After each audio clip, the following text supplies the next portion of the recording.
Kia ora. Let me introduce you to Frederick Cossum Hollows. We simply know him as Fred. Like most kids, Fred loved the outdoor life, camping, spending time in the bush, climbing mountains and footy. And although Fred was an ordinary kid like you and me, he grew up to do extraordinary things. He went from plain old Fred to Dr. Fred Hollows, an eye doctor who helped change the world. Now, an eye doctor isn't a magician with superpowers. They are special doctors who fix sick eyes.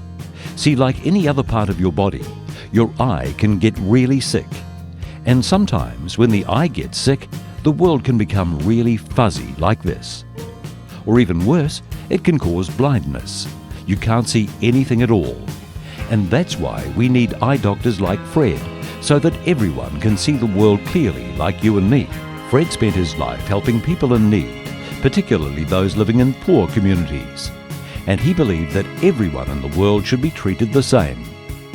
In the 1970s, Fred visited some remote Indigenous communities and was shocked to find that Aboriginal people were suffering from some of the worst eye infections he had ever seen.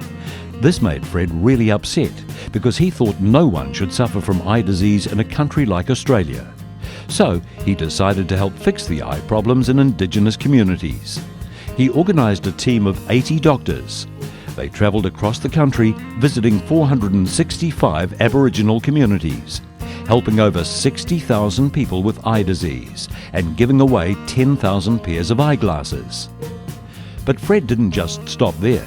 He packed up his medical bag and headed overseas, where he discovered tens of millions of people living in some of the world's poorest countries were going blind. Most of them were suffering from something we call cataract blindness, a disease that affects the lens of the eye. It causes the lens to become cloudy and white, and as you can see in this picture, if you don't fix the problem early, it can cause total blindness. But Fred knew that cataract blindness was easy to fix. All he had to do was remove the cloudy lens, put in a new plastic one, hey presto, the person can see again. Now, of course, restoring the eyesight of millions of people was too much work, even for someone like Fred. What the world needed was lots of Freds. So Fred decided to train local doctors to carry out the eye operations themselves. But that's not all he did. Fred helped set up factories in Nepal and Eritrea to help make the plastic eye lenses needed to fix cataract blindness. Doing all this helped lower the cost of eye operations from hundreds of dollars each time to just $25. And this meant millions of people could be operated on. Fred made such a huge impact here and overseas that in 1990 he was made Australian of the Year. But instead of just hanging his trophy on the wall, he spent his time encouraging politicians and other New Zealanders to donate money to help restore sight. Sadly, Fred died in 1993, but now his work lives on through the Fred Hollows Foundation. This foundation is following in Fred's footsteps by carrying out operations, training doctors, building hospitals and providing medical supplies.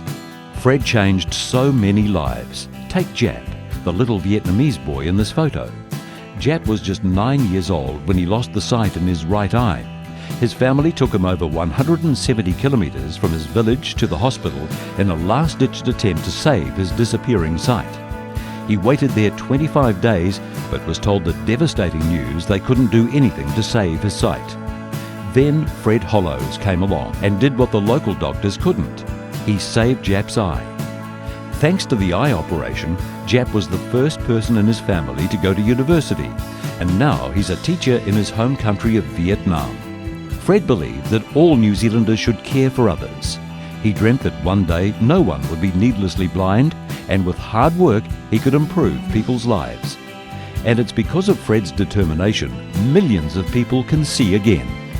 Fred has proved that one person can make a huge difference in the world. What did he say? He says he can see quite well.